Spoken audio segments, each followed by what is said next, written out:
Good Thursday afternoon, Hail Stalkers. No green pants today, no Derek today.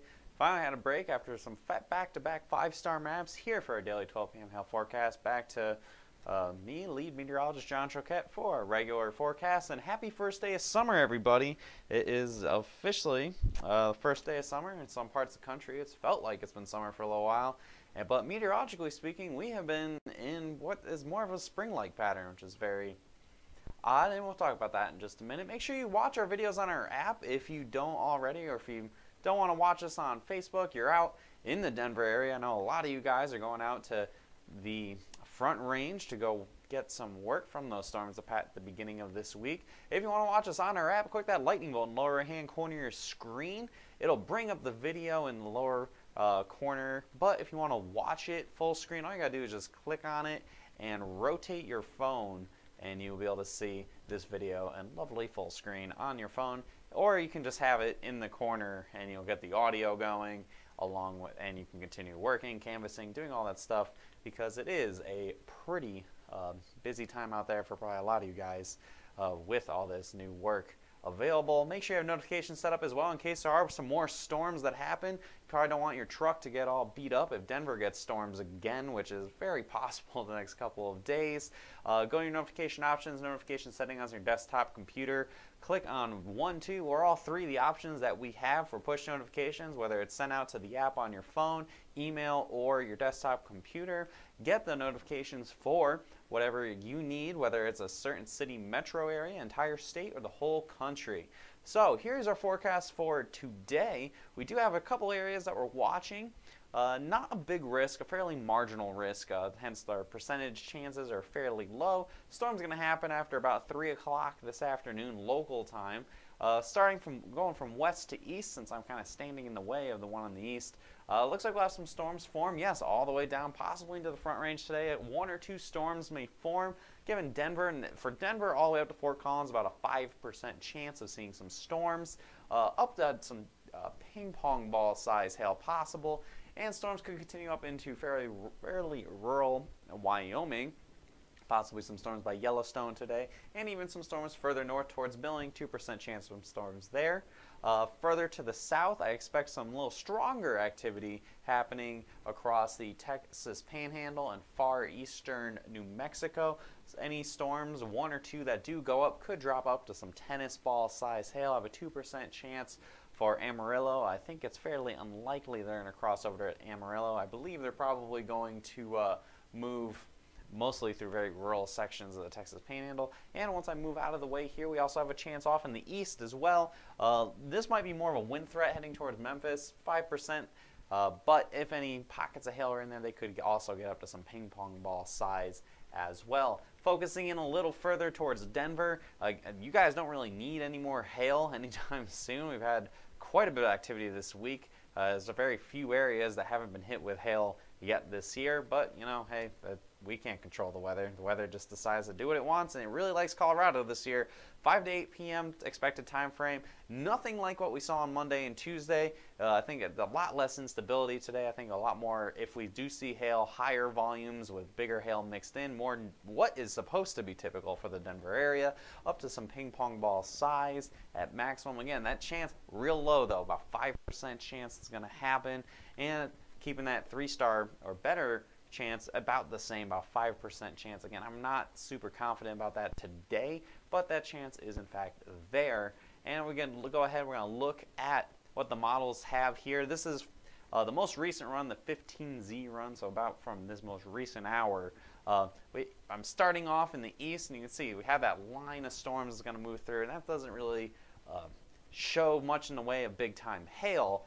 So all you gotta do is check out that southern storm. The southernmost storm would have any kind of hail in it. It has it, looks like kind of close towards Memphis, hence the 5% chance. And again, not a lot to get really big hail out of this. Up to ping pong ball is your absolute maximum for this today. And here it is for across the Front Range. You can see once we get a little closer in the later on in the afternoon and evening, a couple storms form. This one has 1 storm form up south of Cheyenne and moving through the Fort Collins, Greeley area. I wouldn't, set that in stone. Every single run has had it in a different spot, and we can also see a couple storms looping through this here, trying to form in New Mexico and into Texas. Again, nothing crazy. There's just a little bit more instability in Texas today, so we could get some bigger hail out of that. Looking ahead at tomorrow, though, we have a better chance for hail over a more widespread area. Again, we can see here up to 3-inch hail possible, but then that's in eastern Colorado and into the panhandle of Oklahoma. Looks like we could see quite a bit of activity and storms firing all off the Front Range. Yet again, better chance for hail tomorrow across the Denver, Fort Collins, down through Pueblo area. So everyone along that Front Range, all the way up to possibly up towards Rapid City, we could see some storms. Denver area, probably closer to golf ball size hail for your best chances, but we could see some really big hail when we get out into eastern Colorado. Those storms could really take off and then turn into a MCS, a line of storms is moving quickly. That could move through into Oklahoma going into the rest of your evening on Friday and late into Friday night. And then this actually could set up for Saturday across Oklahoma. We'll be watching that really carefully wherever this MCS pushes through. So all the activity on Friday will move through Friday night, and then it'll leave an outflow boundary for Saturday, and that will really determine who will see big storms on Saturday. Right now it's trying to show near Tulsa on Saturday, but that's probably going to change quite a bit, so I'm not putting all that in there. So yeah, we'll take another one, Denver, to fill the middle of the city. Yeah, pretty much. That's like the only area that hasn't been hit yet. I feel like that in Pueblo, Colorado hasn't been hit yet either. But so otherwise, across Friday, it looks like we could see some hail across a good section of the southeast. I'll show you guys what the radar's showing a little bit here. Could be quite a bit of activity. There's a the cutoff low, big low pressure disturbance just hanging out in the middle of the country here. And that could fire up some storms, but I think it's, again, there's not the lapse rates. It's something that allows hail to grow faster and get better. Lapse rates in Colorado are always pretty good. That's why you got that really big hail the other day. Lapse rates in the southeast this time of year, once we head into summer, isn't really as intense, so we could see quarter, $half size hail, and then if a storm really goes up, you get that quick burst of some golf balls, and then the storm kind of dies on itself. That's what we're going to be looking at for tomorrow. So a general yellow area, and we'll, again, refine this more as we get into the day tomorrow. Here's what we have for the radar. I'm showing you guys what I'm talking about here for your Friday. All these isolated storms that go up. Again, pockets, a quarter, $half size hail, maybe up some golf balls on your Friday. And again, this looks more intense than it actually is. If we saw this showing up in, say, March, this would be a big event. But fortunately, we are getting into summer. Even though we have a lot more hail activity now than we did in April, March, and May, it is the tail end of June. Once again, to the summer, the southeast, that's really hard to get big-time hail just because of how the atmosphere is set up at this time of year. And then here we have across the future radar for the Front Range. See stuff firing off in eastern Colorado. I wouldn't be shocked if this fires further to the west. These are 3-hour intervals from the 3-cam NAM instead of the every hour interval like the HRRR shows. So you got to fill in the blanks. It's not all going to form right here. It's going to form right there. And, you know, so we'll see. We'll see if Colorado just keeps getting pummeled this year. We've already had the most probably could. So, all right. There was all the 3-inch on in the luminary event call. Were the storms this week the most damage ever with all three? I will find out with that. I mean, there was so many storms. You know, obviously there will be certain pockets where there probably won't be that much damage, and there's going to be other pockets that are completely destroyed. And once all the insurance claims and everything come through, we'll be able to get numbers on how crazy that Colorado event was, the 2 days in a row. I'm sure it'll be some big numbers. So we'll find out. We're not going to know right away. We'll know as time goes on, as you guys go and work and find the damage and file claims, etc., etc. Probably in the next couple months, we'll start getting some real numbers to compare these events with previous benchmark storms. Last year's storm in Denver is a pretty hard record to beat, so we'll see how that all pans out. Anyway, looking ahead, we got our Hail 5 day here. Derek introduced this a little ways back, and I'm beginning to start using this as well is brought to you by C3 Group. That disappeared real fast off my screen. And I'm going to go day by day. I don't have any of the models on here right at this exact instant. Man, what is going on with this thing? There we go. Whoop. Computer getting a little slow on here.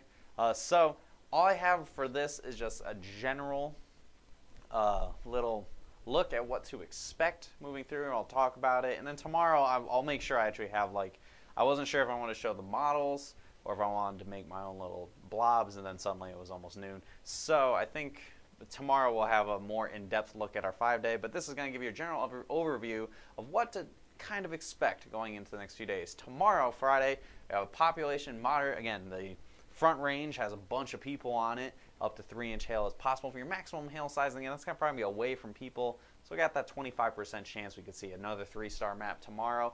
Whether it happens to be in the front range or somewhere else across the east.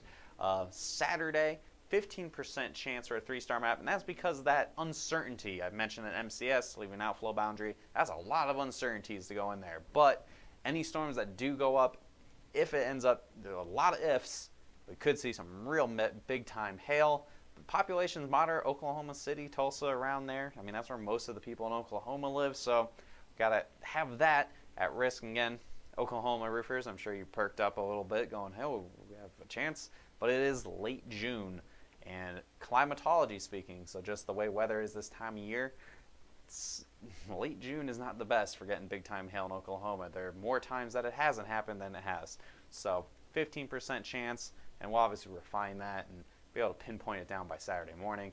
Sunday, looks like we'll have a pretty good chance for some storms in western Kansas. So that's a real low population center there. Could get some tennis ball, maybe even bigger hail. 3-star map chances, pretty low, 5%. The only way we're going to get a 3-star out of that is if it hits Dodge City or something. So low chances for your Sunday. I think that'll be the quietest day.